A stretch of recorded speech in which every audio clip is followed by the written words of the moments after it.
McLaren 570 GT Long-Term Review. The McLaren was a joy on any drive, be it in Wales, the humble commute, mooching around with friends or trundling along a motorway. Traits that are becoming McLaren hallmarks shone through on every journey: beautifully feelsome, hydraulically assisted steering, tremendous visibility, superb wheel and body control, with a sumptuous ride, and, without wishing to put too fine a point on it, incredible speed. That this is one of McLaren's least powerful models remains a completely barmy concept to me.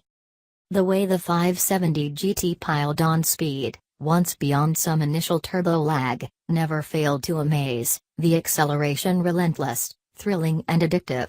The dual-clutch gearbox, of McLaren's own design, don't forget, not borrowed from elsewhere, was the perfect accompaniment. The noise never quite thrilled as it should, though, even with the 3,240 pounds sports exhaust reinstated from the more focused 570S. It whooshed and gurgled and fizzed like a really exciting turbo, but there wasn't enough from the V8 to really get the blood pumping, beyond an aggressive blare. Back to the positives. Perhaps the most satisfying part of my whole time with the car was just the sense of occasion. That's terribly intangible, I know, but the way the car made you feel, and the positive way in which passers-by responded to it, was a real joy. And that latter point is not always guaranteed with an expensive, mid-engine supercar. McLaren Automotive has, in just half a dozen years, courted very favorable public opinion. That's not to say our time with GT08 MCL was perfect. We had to return it to the dealer to have a few persistent squeaks and rattles sorted, and the optional nose lift occasionally made an extremely unpleasant gronching noise. We never did get to the bottom of that. More fundamental, however, was the interior usability. The 570 GT is McLaren's attempt to build an everyday supercar in a sector that includes cars such as the Audi R8 and Porsche 911 Turbo S. Those cars make pairing a mobile phone, programming the sat-nav and changing a radio station far simpler. Somehow, the McLaren sometimes struggled even to hold a radio station, one of its more irritating flaws.